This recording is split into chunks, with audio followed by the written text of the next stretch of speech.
തന്നെയാണ്. മോഷണ വാർത്ത വരുന്നത് പത്തനംതിട്ട കലഞ്ഞൂരിൽ നിന്നാണ്. വീട് കുത്തി തുറക്കാൻ കഴിയാത്തതിനാൽ തുണികളും പാത്രങ്ങളും ചാക്കിലാക്കി ഈ മോഷ്ടാവ് അവിടെ നിന്ന് കടന്നു കളഞ്ഞു. മോഷ്ടാവിന്റെ CCTV ദൃശ്യങ്ങൾ പുറത്തു വന്നിട്ടുണ്ട്. പരാതി നൽകിയെങ്കിലും അന്വേഷണം നടക്കുന്നില്ലെന്ന ആരോപണമാണ് നാട്ടുകാർക്കുള്ളത്.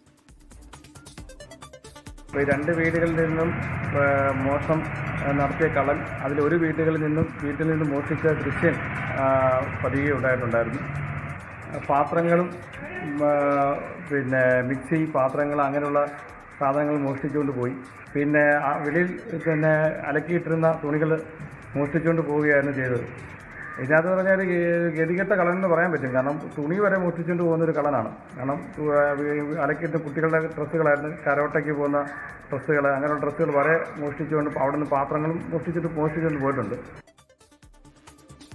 ഷിജോ കുര്യൻ വിവരങ്ങളുമായി. ഷിജോ, അകത്തേക്ക് കയറാൻ കഴിഞ്ഞില്ല, അതുകൊണ്ട് കിട്ടിയതൊക്കെ എടുത്ത് രക്ഷപ്പെട്ടു എന്ന രീതിയിലാണ്.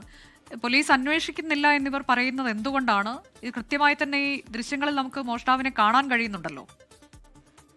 അനുജ, തീർത്തും അസാധാരണമായിട്ടുള്ള അല്ലെങ്കിൽ വിചിത്രമായിട്ടുള്ള ഒരു മോഷണ വാർത്തയുടെ വിവരങ്ങളാണ് ഇപ്പോൾ പത്തനംതിട്ട കലഞ്ഞൂരിൽ നിന്ന് പുറത്തു വരുന്നത്. കലഞ്ഞൂർ സ്കൂളിന് സമീപം കീച്ചേരി ഭാഗത്താണ് ഇക്കഴിഞ്ഞ 14-ാം തീയതി രാത്രി മോഷണം നടന്നത്. അപ്പോൾ മോഷണം നടത്താൻ വന്ന കള്ളൻ വീടിന്റെ വാതില് കുത്തിപ്പൊളിക്കാൻ വേണ്ടിയുള്ള ശ്രമം നടത്തുന്നു. ഈ രണ്ട് വീട്ടിലാണ് മോഷണം നടത്താൻ ശ്രമം നടത്തിയത്. അപ്പോൾ രണ്ട് വീടിന്റെയും വാതില് പൊളിക്കാൻ കഴിയാതെ വന്നതോടുകൂടി ആ കള്ളൻ ആ വീടിന്റെ മുമ്പിലും പുറകിലും ഒക്കെ ആയിട്ട് വിരിച്ചിട്ടിരുന്ന വസ്ത്രങ്ങളും മറ്റു തുണികളും പാത്രങ്ങളും വെട്ടുകത്തിയും പുറത്തു വെച്ചിരുന്ന മിക്സിയും അടക്കമുള്ളവ ചാക്കിലാക്കി കൊണ്ടുപോയിട്ടുണ്ട്. എന്തായാലും മോഷ്ടിക്കാൻ വന്നതാണ്. വീട് കുത്തി തുറന്ന് അകത്ത് കയറാൻ കഴിഞ്ഞില്ല.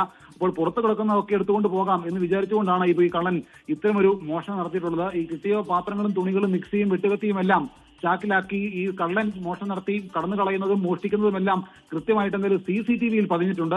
ആ CCTV ദൃശ്യങ്ങൾ കൂടിയാണ് ഇപ്പോൾ പുറത്തു വന്നിരിക്കുന്നത്. ഈ സംഭവം നടന്നിട്ട് ഏതാണ്ട് ഒരാഴ്ച പിന്നിടുകയാണ്. കൂടൽ പോലീസിൽ പരാതി നൽകിയാലും കൂടൽ പോലീസ് കാര്യമായിട്ടുള്ള അന്വേഷണം നടത്തുന്നില്ല എന്നുള്ള ഒരു ആരോപണവും ആക്ഷേപവും നാട്ടുകാർ ഉന്നയിക്കുന്നുണ്ട്. ഒരുപക്ഷെ പോലീസ് ഇത് ഗൗരവത്തിൽ എടുക്കാത്തത് എന്തുകൊണ്ടാണെന്നുള്ള കാര്യം നാട്ടുകാർ ചോദിക്കുന്നുണ്ട്. അനുജ, അമൽ.